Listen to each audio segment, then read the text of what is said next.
Hello, welcome to Neo Home Tuition. എല്ലാവർക്കും ഇന്നത്തെ chemistry ക്ലാസ്സിലേക്ക് സ്വാഗതം. എല്ലാരും നന്നായിട്ട് ഫുഡൊക്കെ കഴിച്ച് റെഡി ആക്കി ഇരിക്കുകയാണല്ലേ പഠിക്കാനായിട്ട്. ഓക്കെ, അപ്പൊ നമ്മൾ കഴിഞ്ഞ ദിവസങ്ങളിൽ എന്താ പഠിച്ചുകൊണ്ടിരുന്നത്? ആ 10ാം ക്ലാസ്സിലെ CBSE അല്ലെ 10ാം ക്ലാസ്സിലെ first chapter different types of chemical reactions ആണ് നമ്മൾ പഠിച്ചുകൊണ്ടിരുന്നത്. കഴിഞ്ഞ ക്ലാസ്സിൽ നമ്മൾ പഠിച്ചത് പ്രധാനപ്പെട്ട 2 ടൈപ്പ് ഓഫ് റിയാക്ഷൻസ് ആണ്. ദാറ്റ് ഇസ് കോമ്പിനേഷൻ റിയാക്ഷൻസ് നമ്മൾ പഠിച്ചു, എക്സാമ്പിൾസ് എല്ലാം പഠിച്ചു. പിന്നെ നമ്മൾ എന്താ പഠിച്ചത്? യെസ്, ഡീകമ്പോസിഷൻ റിയാക്ഷൻസ്, അതും നമ്മൾ പഠിച്ചല്ലേ. ഓക്കെ, ഇനി നമ്മൾ ഇന്ന് മറ്റ് റിയാക്ഷൻസ് നമ്മൾ കൺസിഡർ ചെയ്യാണ്, നമ്മൾ പഠിക്കാൻ പോവുകയാണ്. അതിനു മുമ്പ് നമ്മുടെ GK ക്വസ്റ്റ്യൻ. ഓക്കെ, എന്താണ് GK ക്വസ്റ്റ്യൻ? ഇന്നത്തെ ക്വസ്റ്റ്യൻ മിസ് പറയാൻ പോവുകയാണേ. ഇന്നത്തെ ക്വസ്റ്റ്യൻ എന്ന് പറയുന്നത്, okay, which part of the brain is responsible for fear? നമ്മളുടെ ശരീരത്തില് പേടി, നമുക്ക് ഓരോന്ന് കാണുമ്പോൾ പേടി ഉളവാകുന്നതിന് കാരണമാകുന്നത് നമ്മുടെ ബ്രെയിനിലെ ഏത് പാർട്ടാണ്? ഓക്കെ ഓക്കെ, അതൊരു നിങ്ങൾക്ക് ഒരു പുതിയ അറിവായിരിക്കും. ആൻസർ നമ്മൾ ക്ലാസിന്റെ അവസാനം പറയുന്നതായിരിക്കും കേട്ടോ. ഓക്കെ, അപ്പൊ വിത്തൗട്ട് ഡിലേ നമുക്ക് ക്ലാസ്സിലേക്ക് കടക്കാം. അപ്പൊ ഇന്ന് നമ്മൾ പഠിക്കാൻ പോകുന്ന ഫസ്റ്റ് റിയാക്ഷൻ ആണ്, ദാറ്റ് ഇസ് ഡിസ്പ്ലേസ്മെന്റ് റിയാക്ഷൻ. എന്താണ്? നിങ്ങളുടെ ടെക്സ്റ്റ് ബുക്കിൽ 3ാമത്തെ കാറ്റഗറി ഓഫ് റിയാക്ഷൻസ് ആണ് കേട്ടോ. That is displacement reaction. ഈ റിയാക്ഷനകത്ത് എല്ലാം തന്നെ എന്തുണ്ട്? അതിന്റെ പേരിനകത്ത് തന്നെ എന്താണ് ആ റിയാക്ഷൻ എന്നുള്ളത് സൂചിപ്പിച്ചിട്ടുണ്ട്. ഓക്കെ, അപ്പൊ നമുക്ക് നോക്കാം. നോക്കൂ, നിങ്ങളെ ഡെഫിനിഷൻ നോക്കിയേ. A chemical reaction in which a more reactive element displaces the less reactive element from its compound and these reactions are generally found to occur in the solution. Okay, displacement reaction എന്ന് പറഞ്ഞാൽ ഇപ്പൊ നമ്മളൊരു കസേരയിൽ ഇരിക്കുകയാണ്. നമ്മളൊരു കസേരയിൽ ഇരുന്ന് എന്താണ് സിനിമ കാണുകയാണ്.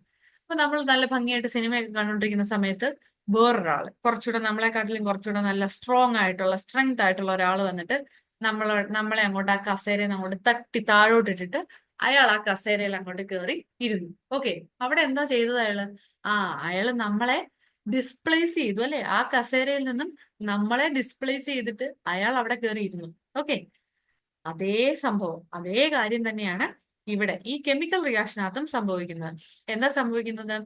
മോർ റിയാക്റ്റീവ് ആയിട്ടുള്ള ഒരു എലമെന്റ്, കൂടുതൽ റിയാക്റ്റീവ് ആയിട്ടുള്ള ഒരു എലമെന്റ് വന്നിട്ട് ലീസ്റ്റ് റിയാക്റ്റീവ് ആയിട്ടുള്ള, അതായത് റിയാക്ടിവിറ്റി കുറഞ്ഞ മറ്റൊരു എലമെന്റിനെ എന്താണ് ഡിസ്പ്ലേസ് ചെയ്യും, തട്ടി അങ്ങോട്ട് മാറ്റും.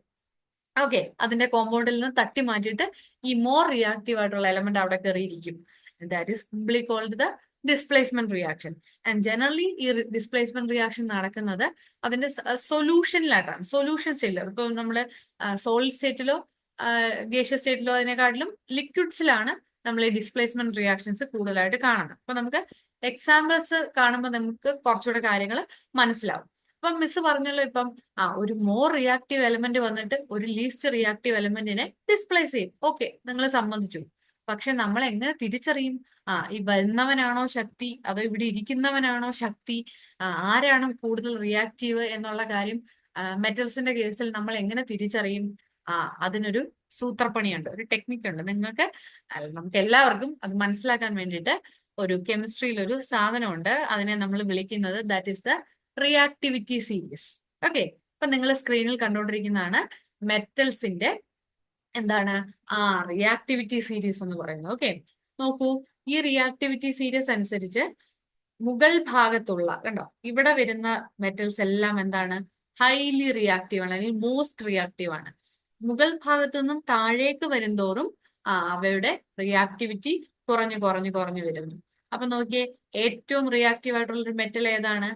പൊട്ടാസ്യം. പൊട്ടാസ്യത്തിന്റെ സിമ്പൽ ആണ് കൊടുത്തിരിക്കുന്നത്, ദാറ്റ് ഈസ് കെ. കെ എന്ന് കൊടുത്തിരിക്കുന്ന പൊട്ടാസ്യത്തിന്റെ സിമ്പൽ ആണ്. ഓക്കെ, അപ്പൊ മോർ റിയാക്റ്റീവ് ആയിട്ടുള്ള പൊട്ടാസ്യം വന്നിട്ട് താഴോട്ടുള്ളവൻ വരെ എല്ലാം റീപ്ലേസ് ചെയ്യാനുള്ള കഴിവ് പൊട്ടാസ്യത്തിനുണ്ട്. ഇതിൽ ഏറ്റവും റിയാക്ടിവിറ്റി കുറവുള്ളത് ഏതാണ്? ഗോൾഡ്. അല്ലേ? ഗോൾഡിന് റിയാക്ടിവിറ്റി കുറവായതുകൊണ്ടാണ് നമ്മൾ ഇട്ടിരിക്കുന്ന ഗോൾഡ് എല്ലാം അതുപോലെ തന്നെ മറ്റേ കളർ ചേഞ്ചോ ഒന്നും സംഭവിക്കാതെ അങ്ങനെ തന്നെ ഇരിക്കുന്ന. എന്താണ്? അതിന് റിയാക്ടിവിറ്റി വളരെയധികം കുറവാണ്. ഗോൾഡിനെക്കാട്ടിലും റിയാക്ടിവിറ്റി കൂടുതലാണ് ആർക്ക്? സിൽവർ. അതിലും കൂടുതലാണ് മെർക്കുറി. അങ്ങനെ മുകളിലേക്ക് പോകുന്തോറും റിയാക്ടിവിറ്റി കൂടി കൂടി വരും. ഓക്കെ, അപ്പൊ ഈ റിയാക്ടിവിറ്റി സീരീസ് വെച്ചിട്ടാണ് നമ്മള് മോർ റിയാക്റ്റീവ് ആയിട്ടുള്ള മെറ്റൽ ഏതാണ്, അല്ലെങ്കിൽ ലീസ്റ്റ് റിയാക്റ്റീവ് ആയിട്ടുള്ള മെറ്റൽ ഏതാണെന്ന് നമ്മൾ തിരിച്ചറിയുന്നത് യെസ് ഈ റിയാക്ടിവിറ്റി സീരീസ് അനുസരിച്ചാണ് നമ്മൾ തിരിച്ചറിയുന്നത്. ഓക്കെ, അപ്പൊ നമ്മൾ നിങ്ങളുടെ ടെക്സ്റ്റിൽ കൊടുത്തിട്ടുള്ള ഒരു ആക്ടിവിറ്റി നമുക്ക് നോക്കാം. ഓക്കെ, ഡിസ്പ്ലേസ്മെന്റ് റിയാക്ഷന്റെ ആക്ടിവിറ്റി ആണ്. ഇതനുസരിച്ച് പറയുന്നത് എന്താന്ന് വെച്ചാല് നമ്മളോടൊരു 3 അയൺ നെയിൽസ് എടുക്കാൻ പറഞ്ഞിട്ടുണ്ട്. ഇരുമ്പിന്റെ ആണി 3 എണ്ണം. അതിനകത്ത് 2 എണ്ണം മതി നമുക്ക് എക്സ്പെരിമെന്റിന്, ഒരെണ്ണം നമ്മൾ മാറ്റി വെച്ചേക്കുക. റെഫറൻസിന് വേണ്ടിയിട്ടാണ്, എങ്ങനെയാണ് അതിന്റെ ചേഞ്ച് എന്ത് സംഭവിച്ചു എന്ന് അറിയാൻ വേണ്ടി. ഓക്കെ, എനിവേ നിങ്ങൾ 2 അയൺ നെയിൽസ് എടുക്കുക. ആ 2 അയൺ നെയിൽസിലെയും കൂടെ നമ്മൾ ഒരു ത്രെഡ് ഉപയോഗിച്ച്, ഒരു നൂല് ഉപയോഗിച്ച് ആ 2 അയൺ നെയിൽസിലെയും കൂടെ നമ്മളിങ്ങനെ കൂട്ടിക്കെട്ടിയിട്ടുണ്ട്. ഇനി അതിനുശേഷം നമ്മളൊരു ടെസ്റ്റ് ട്യൂബിൽ എന്തെടുക്കുന്നു, ഒരു കോപ്പർ സൾഫേറ്റ് സൊല്യൂഷൻ. ഞാൻ കഴിഞ്ഞ ക്ലാസ്സിലൊക്കെ നമ്മൾ പറഞ്ഞിരുന്നു, ഫെറസ് സൾഫേറ്റിനെ പറ്റി പറഞ്ഞിരുന്നു അല്ലെ. ഫെറസ് സൾഫേറ്റിന് എന്ത് കളറാണ്? ഗ്രീൻ കളറാണ്. ഫെറസ് സൾഫേറ്റിന് നമ്മൾ ഗ്രീൻ വിട്രിയോൾ എന്നാണ് വിളിക്കുന്നതെന്നൊക്കെ നമ്മൾ പറഞ്ഞു. അതുപോലെ കോപ്പർ സൾഫേറ്റിന് എന്ത് കളറാണ്? ബ്ലൂ കളറാണ്. അതിനെ വിളിക്കുന്ന മറ്റൊരു പേരാണ് ബ്ലൂ വിട്രിയോൾ. അപ്പൊ blue vitriol copper sulphate, green vitriol ferrous sulphate. മാറിപ്പോകുന്നത് കേട്ടോ. അപ്പൊ അങ്ങനെ നമ്മുടെ നല്ല കടുത്ത നീല കളറുള്ള blue vitriol copper sulphate solution എടുക്കുന്നു. ആ കോപ്പർ സൾഫേറ്റ് സൊല്യൂഷനേക്ക് നമ്മൾ ഈ 2 അയൺ നെയിൽസും കൂടെ എന്താണ് ഇമ്മേഴ്സ് ചെയ്ത് അല്ലെങ്കിൽ ഡിപ്പ് ചെയ്ത് പൂർണ്ണമായും അതിനുള്ളിലേക്ക് ഡിപ്പ് ചെയ്ത് നമ്മൾ അങ്ങ് വെക്കുന്നു. വെച്ചതിന് ശേഷം ഇതിങ്ങനെ ഒരു ടെസ്റ്റ് ട്യൂബ് സ്റ്റാൻഡ് ഒക്കെ വെച്ച് നമ്മൾ ഉറപ്പിച്ച് വെച്ചിട്ടുണ്ട്. ഓക്കെ, ആൻഡ് ഈ എക്സ്പെരിമെന്റ് നമ്മൾ കുറച്ച് നേരത്തേക്ക് ഈ സെറ്റപ്പിനെ നമ്മൾ അനങ്ങാതെ അവിടെ വെച്ചിരിക്കും. ഒരു 20 മിനിറ്റ്സ് 30 മിനിറ്റ്സ് ഒക്കെ കഴിഞ്ഞ് നമ്മൾ ചെന്ന് നോക്കുമ്പോഴത്തേനും വിൽ ഗെറ്റ് സർപ്രൈസ്ഡ്. എന്തായിരിക്കും അവിടെ സംഭവിക്കുക? അവിടെ സംഭവിക്കുന്നത് എന്താന്ന് വെച്ച് കഴിഞ്ഞാല് ഈ കളറിലുള്ള ഒരു അയൺ നെയിൽ അല്ലെ, ഇരുമ്പാണി എന്ന് പറയുമ്പോൾ ഈ കളറിലുള്ള ഒരു അയൺ നെയിലാണ് നമ്മൾ ആ സൊല്യൂഷനകത്തേക്ക് ഡിപ്പ് ചെയ്ത് 2 എണ്ണം വെച്ചത്. പക്ഷെ നമ്മൾ അയൺ നെയിൽ പുറത്തെടുക്കുമ്പോൾ കുറച്ച് സമയം കഴിഞ്ഞ് നമ്മൾ ആ അയൺ നെയിൽസ് എടുത്ത് പുറത്തേക്ക് എടുത്ത് നോക്കി കഴിഞ്ഞു കഴിഞ്ഞാല് നമുക്ക് ഇതുപോലൊരു കോപ്പർ കളറുള്ള ഒരു കോട്ടിങ്. ഓക്കെ, അയൺ നെയിലിന്റെ പുറത്തായിട്ട് ഒരു കോപ്പർ കളറിലുള്ള ഒരു കോട്ടിങ് സംഭവിച്ചിരിക്കുന്നതായിട്ട് നമുക്ക് കാണാനായിട്ട് സാധിക്കും. അതുപോലെ മറ്റൊരു കാര്യം കൂടെ അവിടെ സംഭവിച്ചിട്ടുണ്ടായിരിക്കും. എന്താണ്? കോപ്പർ സൾഫേറ്റ് സൊല്യൂഷൻ, ബ്ലൂ കളറിലുള്ള കോപ്പർ സൾഫേറ്റ് സൊല്യൂഷന്റെ കളറ് നന്നായിട്ട് ഫെയ്ഡായി. ആ ബ്ലൂ കളർ നന്നായിട്ട് കുറഞ്ഞ് ഒരു ലൈറ്റ് ബ്ലൂ കളർ, അതായത് ബ്ലൂ കളർ ഉണ്ടോ എന്ന് ചോദിച്ചാൽ കളർ ഉണ്ട് എന്ന് പറയാനായിട്ട് ഒരു ലൈറ്റ് കളർ ആയിട്ട് അത് മാറിയിരിക്കുന്നതാണ്. അപ്പൊ ഇതാണ് എക്സ്പെരിമെന്റിന് മുമ്പുള്ള കോപ്പർ സൾഫേറ്റ് സൊല്യൂഷൻ എന്ന് പറയുന്നത്. ഇതാണ്, ദിസ് ഇസ് എക്സ്പെരിമെന്റിന് മുമ്പുള്ള കോപ്പർ സൾഫേറ്റ് സൊല്യൂഷൻ. ഇത് അയണ്ണയിൽ ഡിപ്പ് ചെയ്ത് പുറത്തെടുത്ത് കഴിഞ്ഞിട്ടുള്ള കോപ്പർ സൾഫേറ്റ് സൊല്യൂഷന്റെ കളറാണ് ഈ തന്നിരിക്കുന്നത്. അപ്പൊ എന്തായിരിക്കും ഇവിടെ സംഭവിച്ചത്? ഇവിടെ സംഭവിച്ചതെന്ന് പറയുന്നത് എന്താണ്? മറ്റൊന്നുമല്ല, ഡിസ്പ്ലേസ്മെന്റ് റിയാക്ഷൻ ആണ് സംഭവിച്ചത്. ആരെ ഡിസ്പ്ലേസ് ചെയ്തു എന്ന് അറിയണമെങ്കിൽ നമ്മൾ എങ്ങോട്ടൊന്ന് പോയി നോക്കണം? നമ്മുടെ റിയാക്ടിവിറ്റി സീരീസിലേക്ക് പോകണം. നോക്കിയേ, ഇതിനകത്ത് അയൺ ആണോ കോപ്പർ ആണോ മോർ റിയാക്റ്റീവ്? അയൺ എന്ന് പറഞ്ഞാൽ അയണിന്റെ സിമ്പല് Fe. ഫെറം എന്നാണല്ലോ അയണിന്റെ നമ്മൾ അങ്ങനെ ഒരു പേരുണ്ട്. അപ്പൊ ആ Fe ആണ് നമ്മൾ അയണിന്റെ സിമ്പിൾ ആയിട്ട് എടുക്കുന്നത്. ആൻഡ് കോപ്പറിന്റെ സിമ്പിൾ നോക്കിയേ Cu. ഇതിൽ ആരാണ് മോർ റിയാക്റ്റീവ്? ആർക്കാണ് ശക്തി കൂടുതൽ? ആർക്കാണ്? Yes, iron is more reactive than copper. Or വേറൊരു തരത്തിൽ നമുക്ക് പറയാം, copper is less reactive than iron. Copper അയണിനെക്കാട്ടിലും എന്താണ്? യെസ്, ലെസ് റിയാക്റ്റീവ് ആണ്. അങ്ങനെ നമുക്ക് പറയാം, കുഴപ്പമൊന്നുമില്ല കേട്ടോ. Copper is less reactive than iron. Okay, അപ്പൊ ആരെ ഡിസ്പ്ലേസ് ചെയ്തു? അത് തന്നെ, മോർ റിയാക്റ്റീവ് ആയിട്ടുള്ള അയൺ. എവിടുത്തെ അയൺ എവിടുന്ന് വന്നു? ഈ അയൺ നെയിലുള്ള അയൺ, മോർ റിയാക്റ്റീവ് ആയിട്ടുള്ള അയൺ നെയിലുള്ള അയൺ ലെസ് റിയാക്റ്റീവ് ആയിട്ടുള്ള കോപ്പർ സൾഫേറ്റ് സൊല്യൂഷനകത്തിലെ ലെസ് റിയാക്റ്റീവ് ആയിട്ടുള്ള കോപ്പറിനെ എന്ത് ചെയ്തു? ഡിസ്പ്ലേസ് ചെയ്തു. ഓക്കെ, നോക്കൂ, ഈ അയൺ വന്നിട്ട് കോപ്പർ സൾഫേറ്റിനോട് പറഞ്ഞു, അങ്ങോട്ട് മാറ്, ഞാനാണ് കൂടുതൽ സ്ട്രോങ്, നീ അങ്ങോട്ട് മാറിക്കോ, നിന്റെ കൂടെയുള്ള സൾഫേറ്റിനെ ഞാൻ ഇങ്ങ് എടുക്കുക എന്ന് പറഞ്ഞു അല്ലെ. മറ്റേ തൃശ്ശൂര് ഞാൻ ഇങ്ങ് എടുക്കുക എന്ന് പറഞ്ഞ പോലെ അയൺ എന്ത് പറഞ്ഞു? കോപ്പറിനോട്, നിന്റെ സൾഫേറ്റിനെ ഞാൻ ഇങ്ങ് എടുക്കുക എന്ന് പറഞ്ഞു. എന്നിട്ട് എന്ത് ചെയ്തു? അയൺ സൾഫേറ്റുമായിട്ട് കമ്പൈൻ ചെയ്ത് എന്ത് ഫോം ചെയ്തു? ഫെറസ് സൾഫേറ്റ് അഥവാ അയൺ സൾഫേറ്റ് ഫോം ചെയ്തു. കോപ്പറിനെ തട്ടി ദൂരോട്ട് മാറ്റിക്കളഞ്ഞു. കോപ്പറിനെ എന്ത് ചെയ്തു? ഡിസ്പ്ലേസ് ചെയ്തു. So here in this particular reaction, more reactive metal iron displaces the least reactive metal copper from its copper sulfate solution. Copper sulphate സൊല്യൂഷനിൽ നിന്ന് കോപ്പറിനെ അയൺ എന്ത് ചെയ്തു? ഡിസ്പ്ലേസ് ചെയ്ത് കളഞ്ഞു. ഡിസ്പ്ലേസ് ചെയ്തുകൊണ്ടാണ് എന്താണ് കോപ്പറിനെ ഡിസ്പ്ലേസ് ചെയ്ത് കളഞ്ഞുകൊണ്ടാണ് ഇതിന്റെ കളർ മാറിയത്. കാരണം കോപ്പർ അയോൺസ് ആണ് copper sulphate solution blue colour കൊടുക്കുന്നതെന്ന് പറയുന്ന ആരാണ്? Copper ions. Yes, copper ions ആണ് കോപ്പർ സൾഫേറ്റ് സൊല്യൂഷന് ബ്ലൂ കളർ കൊടുക്കുന്നത്. കോപ്പർ അയോൺസ് ആണ്. കോപ്പർ അയോൺസിനെ അയൺ വന്ന് തട്ടിക്കളഞ്ഞു കഴിഞ്ഞാൽ പിന്നെ അവർക്ക് ബ്ലൂ കളർ ഉണ്ടോ? ഇല്ല. കോപ്പർ അയോൺസ് പോയി കഴിഞ്ഞാൽ പിന്നെ ബ്ലൂ കളർ ഉണ്ടോ? ഇല്ല. അതുകൊണ്ടാണ് ബ്ലൂ കളർ ഫെയ്ഡായി ഒരു ലൈറ്റ് കളറിലേക്ക് സൊല്യൂഷൻ മാറിയത്. ഓക്കെ, ക്ലിയർ ആയോ? ഡൗട്ട് ഉണ്ടോ എന്തെങ്കിലും? ഇല്ലല്ലോ. So this type of reactions is called displacement reaction.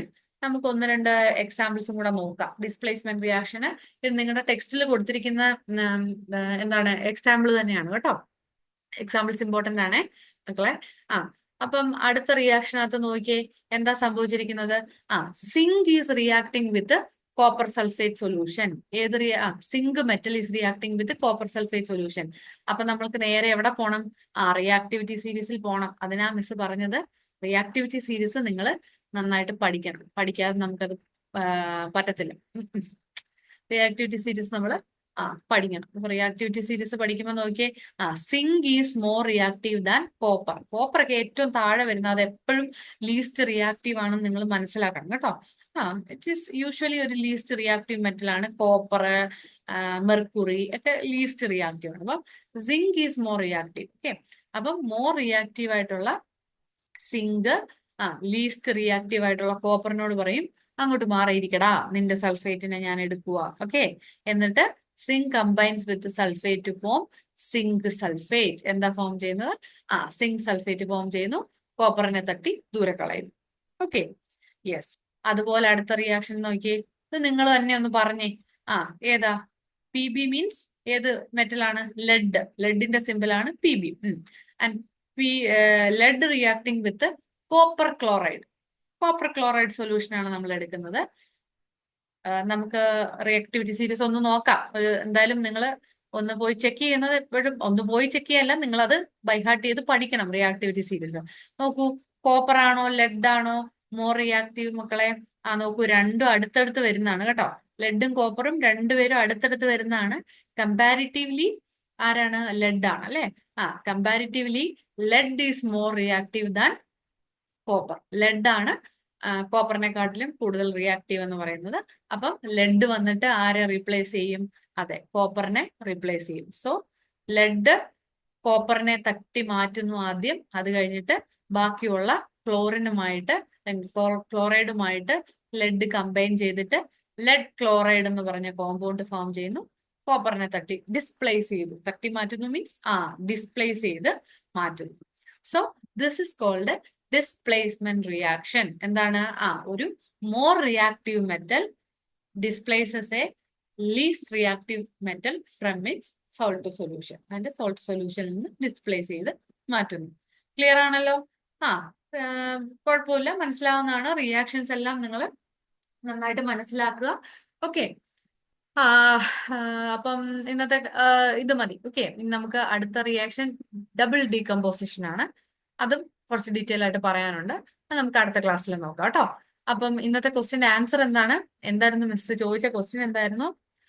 നമ്മുടെ ബ്രെയിനിലെ ഏത് പാർട്ടാണ് നമുക്ക് ഭയം ജനിപ്പിക്കുന്നത്, നമ്മുടെ ശരീരത്തിൽ ഭയം ജനിപ്പിക്കുന്ന, പേടി തോന്നിപ്പിക്കുന്നതിന് കാരണമാകുന്നത് ബ്രെയിനിലെ ഏത് പാർട്ടാണ്? നിങ്ങൾ കേട്ടിട്ടുണ്ടാവില്ല, നിങ്ങൾക്ക് പുതിയൊരു അറിവായിരിക്കും. That is amygdala. എന്താണ്? അമിഗ്ഡാല. ബ്രെയിനിലെ അമിഗ്ഡാല എന്ന് പറയുന്ന ഒരു പാർട്ടാണ് നമ്മുടെ ശരീരത്തിൽ നമുക്ക് എന്താണ് ഭയം ജനിപ്പിക്കുന്ന ഒരു പാർട്ട് എന്ന് പറയുന്നത്. That is amygdala. ഓക്കെ, അപ്പം എല്ലാവർക്കും മനസ്സിലായെന്ന് കരുതുന്നു. Okay, thank you.